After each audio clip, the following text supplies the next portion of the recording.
170 feet गहरे कुएं से मिला लापता युवती का शव। रालदेसर से 29 जनवरी की सुबह घर से गायब हुई लापता युवती का शव NH 11 के पास स्थित 170 फीट गहरे एक सूखे कुएं से मिला है। रालदेसर थानाधिकारी रतनलाल मेघवाल ने बताया कि 29 जनवरी के युवती के परिजन दीनदयाल स्वामी ने युवती की गुमशुदगी थाने में दर्ज करवाई थी। उसके बाद युवती की कॉल डिटेल के आधार पर तलाश की गई, लेकिन सफलता नहीं मिली। फिर दुर्घटना की शंका होने पर कुआं, बावड़ी आदि की तलाश शुरू की गई। रविवार को नेशनल हाईवे 11 के पास तलाशी के दौरान एक कुएं से बदबू आई और शक होने पर कुएं में कैमरा की सहायता से देखा गया तो किसी के होने की पुष्टि तो हुई, लेकिन पहचान नहीं हो पाई। उसके बाद बीकानेर से NDRF की टीम बुलाई गई। उक्त टीम ने सोमवार सुबह 170 फुट गहरे कुएं से शव को बाहर निकाला तो शव की पहचान रालदेसर निवासी मोनिका स्वामी के रूप में हुई और शव का मेडिकल बोर्ड से पोस्टमार्टम करवाकर परिजनों को सुपुर्द कर दिया है। युवती मानसिक रूप से बीमार बताई जा रही है और बीकानेर का उपचार भी चल रहा था, ऐसा बताया जा रहा है।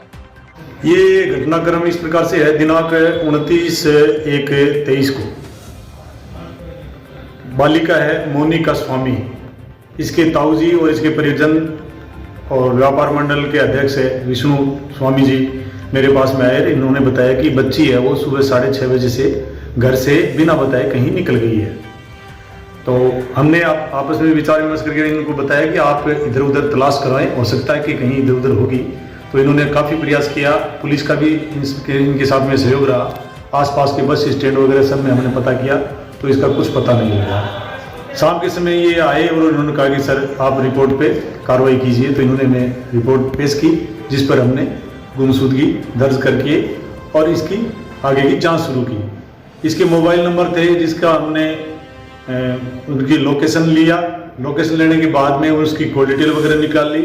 तो उसकी कॉल डिटेल वगैरह में हमें और कुछ भी चीज़ नई चीज़ दिखाई नहीं दी। फिर हमने इसकी तलाश शुरू की, CCTV कैमरे वगैरह देखे, आसपास पता किया। तो हमें पता चला कि एक बच्ची है वो रतनगढ़ चौराहे पे भी ऐसे कोई खड़ी बस से उतरी थी, वो वहाँ खड़ी। तो हमने रतनगढ़ टीम भेज के वहाँ पता किया, लेकिन हमें उसका कोई विशेष ये पता नहीं लग पाया कि ये वही है क्या।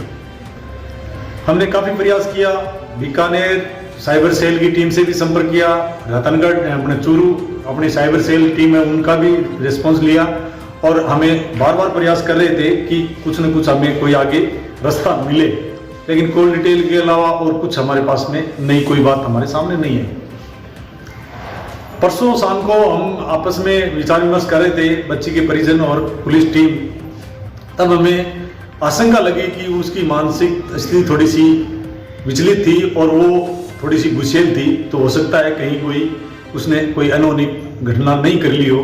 तो हमें शक हुआ, तो शक के आधार पे हमने आसपास के रास्ते खंगाले। तो नेशनल हाईवे पे जैसे ही हम इस अपोजिट रास्ते से पहुंचे तो वहां पे हमें विजय भाई साहब मिले। उन्होंने बताया कि उस दिन एक बच्ची सुबह 6:30-7 बजे के करीब मेरे को क्रॉस करते हुए और नेशनल हाईवे तक आई थी। जब वहां तक हमें ये बात पुख्ता हो गई, तब हमने बच्ची के परिजन नेमीचंद जी और उसके ताऊजी दीनदयाल जी विष्णु भाई साहब से बैठ के हमने विचार विमर्श किया। तो हमने सामने बात आई कि सर इस रास्ते से अगर गई है तो उसको तो कोई चीज़ का मालूम नहीं है, लेकिन एक जगह है जहाँ पे वो आती जाती थी। गणगौर का जब भी उत्सव आता था तो वो अपने परिजन के साथ में और वो वहाँ गणगौर वगैरह डालने के लिए उस ट्यूबवेल तक जाती थी। तो हमने उस एंगल से जांच शुरू की। जैसे ही हम उस कुएं के पास पहुंचे तो हमें कुछ स्मेल सी आई। तो हमने विचार विमर्श करके और कितासर में कोई कैमरामैन है जो ट्यूबवेल वगैरह बोरवेल वगैरह में कैमरा वगैरह डाल के चीज़ें वगैरह देखता है, उसको बुला के उसका सहयोग लिया और कुएं में कैमरा डाल के हमने देखा।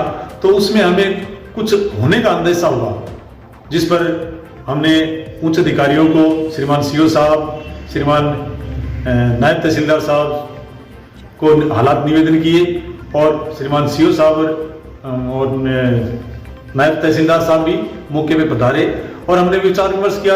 हमने लोकल रेस्क्यू को वहीं रोका और SDRF की टीम के लिए उच्च अधिकारियों को निवेदन किया, जिस पर श्रीमान पुलिस अधीक्षक महोदय दिगत आनंद जी और श्रीमान कलेक्टर साहब के आदेशानुसार हमें SDRF की टीम है वो उपलब्ध हुई। रात्रि में 11 बजे SDRF की टीम मेरे पास पहुंची, लेकिन रात का समय होने के कारण हमने रेस्क्यू उसको बंद कर दिया। अर्ली इन द मॉर्निंग हमने 7:30-8 बजे करीब रेस्क्यू टीम के साथ में, एसडीआरएफ टीम के साथ में रेस्क्यू स्टार्ट किया और मात्र 1 घंटे के अंदर ही हमने उसको अंदर से जो थी उसको बाहर निकाला। बाहर निकालने के बाद में उनके वारिसानों को वगैरह को दिखाया, कपड़े वगैरह सेम है वो ये हैं, और उन्होंने उसकी शिनाख्त की मोनिका स्वामी के रूप में की।